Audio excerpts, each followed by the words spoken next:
রাঙা বৃন্দাকে ফোন করে জানায় যে এক্ষুনি জেলা হাসপাতালে চলে আসতে, তীর লেগে বড়বাবু আহত হয়েছে। বৃন্দা শুনে মনে মনে খুবই খুশি হয়, তবে একলব্যদের মিথ্যে কথা বলে যে রাঙা তাকে বলেছে ওর ভুল করে ছোড়া তীরে নবারুণ আহত হয়েছে। শুনে বাড়ির সবাই খুবই চিন্তিত হয়ে পড়ে আর তড়িঘড়ি হাসপাতালের দিকে রওনা দেয়। এদিকে রাঙা আর সত্যজিৎ নবারুণকে হাসপাতালে ভর্তি করে, তবে সেখানে মিডিয়ার লোকজন চলে আসে আর এটাই আলোচনা করতে থাকে যে রাঙা ড্রাগস আর মেয়ে পাচারকারী চক্রের সাথে যুক্ত অপরাধীদের ধরতে ভুল করে তীর ছোড়ে, যাতে আহত হয় তারই শ্বশুরমশাই নবারুণ বসু। এরপরে ডাক্তার ট্রিটমেন্ট শুরু করে, তবে রাঙাকে বলে যে আপনারা ওনাকে মাল্টি স্পেশালিটি হসপিটালে ভর্তি করে দিন, একটা ক্রিটিক্যাল অপারেশন করতে হবে।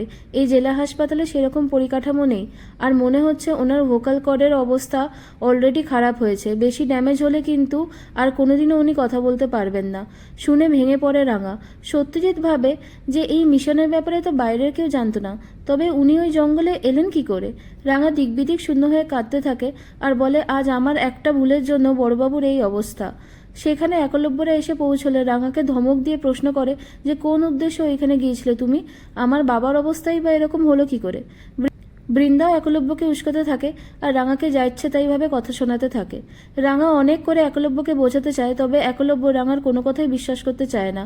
বলে তুমি একটা লায়ার, আমার বাবার যদি কিছু হয়ে যায় আমি কিন্তু তোমাকে ছাড়বো না। বৃন্দা রাঙাকে বলে যে বাবা মা তোকে তাদের বাড়িতে আশ্রয় দিয়েছিল, তাদের ছেলের সাথে বিয়েও দিয়েছে, তুই এত বড় তীরন্দাজ শুধুমাত্র ওনাদের জন্যই হয়েছিস, আর তার এই প্রতিদান দিলি তুই, তোকে আমরা কোনোদিনও ক্ষমা করব না। রাঙা এইসব শুনে কান্নায় ভেঙে পড়ে। এদিকে মিডিয়ার লোকজন রাঙাকে প্রশ্ন করতে থাকে যে এসব কি করে হলো, বাড়ির কাউকে কিছু না জানিয়ে আপনি এই মিশনে গেলেন কেন।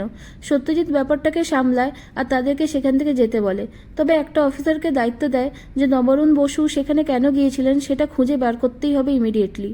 এদিকে বৃন্দা বাড়িতে ফোন করে প্রমিতাকে নবরুণের অবস্থার কথা জানায় না, বলে যে বাবা হয়তো টায়ার্ড তাই ঘুমিয়ে পড়েছে, সেই জন্য ফোন ধরতে পারেনি। সত্যজিৎ রাঙাকে শান্ত হতে বলে, তবে রাঙা নবরুণের এই অবস্থার জন্য নিজেকেই দায়ী ভাবছিল।